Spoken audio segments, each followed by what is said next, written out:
குரங்குகளை எப்படி தெரியுமா பிடிப்பாங்க?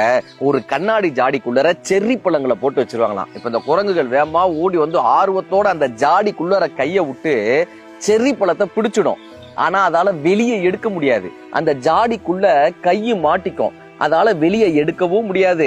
செர்ரி பழத்தை எடுத்து சாப்பிடவும் முடியாது. கை மாட்டிக்கும். இப்ப அந்த குரங்குக்கு நல்லா தெரியும், செர்ரி பழத்தை விட்டுட்டோம்னா நம்ம கைய வெளியே எடுத்துடலாம், நம்ம தப்பிச்சிடலாம். அந்த குரங்குக்கு நல்லா தெரியும். ஆனாலும் செர்ரி பழத்தை விடவே விடாது. அது பிடிச்சுக்கிட்டே இருக்கும், கை மாட்டிக்கிட்டே இருக்கும். வேடன் வந்து அழகா அந்த குரங்கை பிடிச்சிட்டு போயிடுவாங்க. இது குரங்கு கதை மட்டும் இல்ல, நம்ம கதை. நாமும் இந்த ஜாடிக்குள்ள இருக்கக்கூடிய செர்ரி பழத்தை, சில செர்ரி பழங்களை பிடிச்சுக்கிட்டு இருக்கோம். நமக்கு தெரியும் இதை விட்டா நம்ம வாழ்க்கை நல்லா இருக்கும்னு. ஆனா நம்ம விடவே மாட்டோம். அதை பிடிச்சுக்கிட்டே இருப்போம். அதுல இருந்து தப்பிக்க முடியாம போராடிட்டே இருப்போம். வாழ்க்கைன்ற வேடன்ட்ட, துன்பம்ன்ற வேடன்ட்ட எளிமையாக நம்ம மாட்டிக்குவோம். இந்த செர்ரி பழங்கள் உங்களுடைய தீய பழக்க வழக்கங்களாக